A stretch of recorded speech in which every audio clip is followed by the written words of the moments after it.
അലി ലാറിജാനിയുടെ വധത്തിന് പിന്നാലെ പശ്ചിമേഷ്യയിൽ യുദ്ധം മൂർച്ഛിക്കുന്നു. ഇറാൻ കുതിച്ചു കയറുന്ന കാഴ്ചയാണ് യുദ്ധത്തിൽ ഇറാൻ കുതിച്ചു കയറുന്ന കാഴ്ചയാണ് ഇപ്പോൾ കാണുന്നത്. പശ്ചിമേഷ്യയിലെ എന്നല്ല, ലോകത്തിലെ ഏറ്റവും വലിയ വാതക പാടമായ സൗത്ത് പാഴ്സിന് നേർക്ക് ഇസ്രായേൽ നടത്തിയ ആക്രമണത്തിന് പിന്നാലെ ശക്തമായി തിരിച്ചടിച്ച് ഇറാൻ. അമേരിക്കയുടെ അത്യന്താധുനിക F-35 യുദ്ധവിമാനം ഇറാൻ വെടിവെച്ചിട്ടു. ഇസ്രായേലിലെ ഹൈഫ നഗരത്തിലെ എണ്ണ ശുദ്ധീകരണശാല ഇറാൻ്റെ മിസൈലുകൾ തകർത്തു. ഇറാൻ്റെ ആകാശപരിധിയിൽ നിരീക്ഷണം നടത്തുന്ന $100 മില്യൺ വിലമതിക്കുന്ന F-35 വിമാനമാണ് ഇറാൻ വെടിവെച്ചിട്ടത്. ഹൈഫയിലെ ബസൻ എണ്ണ ശുദ്ധീകരണശാലയ്ക്ക് നേരെയാണ് ഇറാൻ്റെ മിസൈൽ പതിച്ചത്.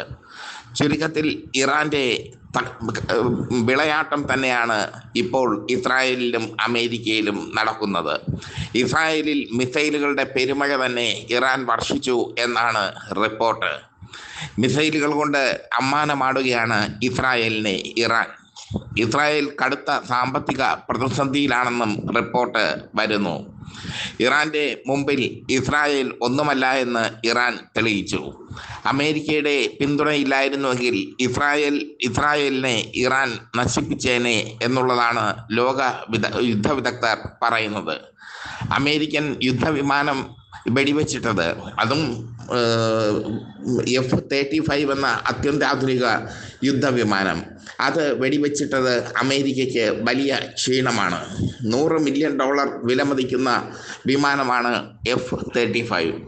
അതാണ് ഇറാൻ്റെ റവല്യൂഷണറി ഗാർഡ് ക്രോപ്സ് വെടിവെച്ചിട്ടത്. അത് വലിയ തിരിച്ചടി തന്നെയാണ് അമേരിക്കയ്ക്ക്. അമേരിക്കയെ സംബന്ധിച്ചിടത്തോളം അവരുടെ അഭിമാനത്തിനേറ്റ ക്ഷതം. അമേരിക്കയ്ക്ക് ഉണ്ടാകുന്ന നാശനഷ്ടങ്ങൾ പുറം ലോകം അറിയാതെ പോകുന്നു എന്നതും ശ്രദ്ധേയം. ഇറാന് നേർക്ക് തങ്ങൾ നടത്തുന്ന വീരപരാക്രമങ്ങൾ പൊടിപ്പും തൊങ്ങലും ചേർത്ത് അമേരിക്ക അവതരിപ്പിക്കുകയാണ് ചെയ്യുന്നത് ഇപ്പോൾ. എന്തായാലും യുദ്ധം അതിൻ്റെ രൂക്ഷതയിൽ എത്തി നിൽക്കുന്നു. നേരത്തെ ബെഞ്ചമിൻ നെതന്യാഹു പറഞ്ഞത് ഇറാൻ കീഴടങ്ങാൻ വലിയ കാലമില്ല എന്നാണ്. പക്ഷേ ഇറാൻ കുതിച്ചു കയറുന്ന കാഴ്ചയാണ് കാണുന്നത്. തങ്ങളുടെ അടിസ്ഥാന സൗകര്യങ്ങൾക്ക് നേരെ ആക്രമണമുണ്ടായാൽ ശത്രു രാജ്യങ്ങളുടെ അടിസ്ഥാന സൗകര്യങ്ങൾ തങ്ങൾ തകർക്കുമെന്ന് ഇറാൻ പറഞ്ഞു. ഇറാൻ്റെ ശക്തിയുടെ ചെറിയൊരു അളവ് മാത്രമേ തങ്ങൾ പ്രയോഗിച്ചിട്ടുള്ളൂ എന്നും ഇനി വരാൻ പോകുന്നതാണ് യഥാർത്ഥ യുദ്ധമെന്നും ഇറാൻ അമേരിക്കയ്ക്കും ഇസ്രായേലിനും മുന്നറിയിപ്പും നൽകി. ചുരുക്കി പറഞ്ഞാൽ അമേരിക്കയും ഇസ്രായേലും ഇപ്പോൾ ഇറാൻ്റെ തിരിച്ചടി കൊണ്ട് പ്രതിരോധത്തിൽ ആയിരിക്കുകയാണ്. ഇറാൻ്റെ പ്രോക്സി ഗ്രൂപ്പുകൾ യുദ്ധത്തിൽ സജീവമായി പങ്കെടുക്കും വരും ദിവസങ്ങളിൽ എന്ന് ഇറാൻ അറിയിച്ചു. ഹൂതി വിമതരും ഹിസ്ബുള്ളയും ഒക്കെ യുദ്ധരംഗത്തേക്ക് ഇറങ്ങിക്കഴിഞ്ഞു.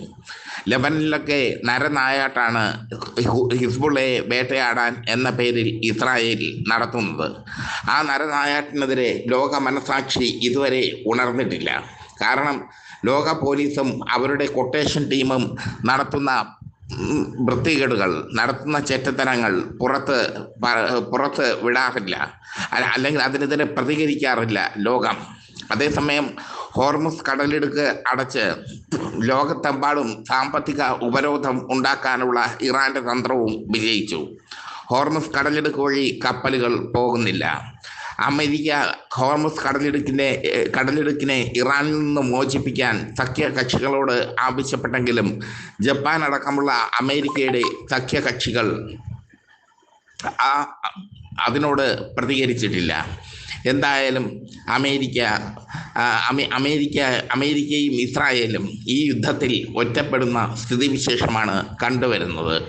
അമേരിക്കയെ സംബന്ധിച്ചിടത്തോളം ഇറാന് മുമ്പിൽ തോൽക്കുക എന്നുള്ളത് വലിയൊരു ക്ഷീണമാണ്.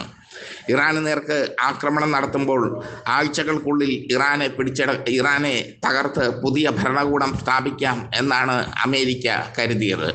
പക്ഷേ ഓരോ തുള്ളി ചോരയിൽ നിന്നും 1000 പേർ ഉയരുന്നു എന്ന് പറഞ്ഞതുപോലെ ലാറിജാനിയെ വധിച്ചപ്പോൾ 1000 ലാറിജാനികൾ ഉണ്ടാകുന്ന കാഴ്ചയാണ് ലോകം കാണുന്നത് ഇപ്പോൾ.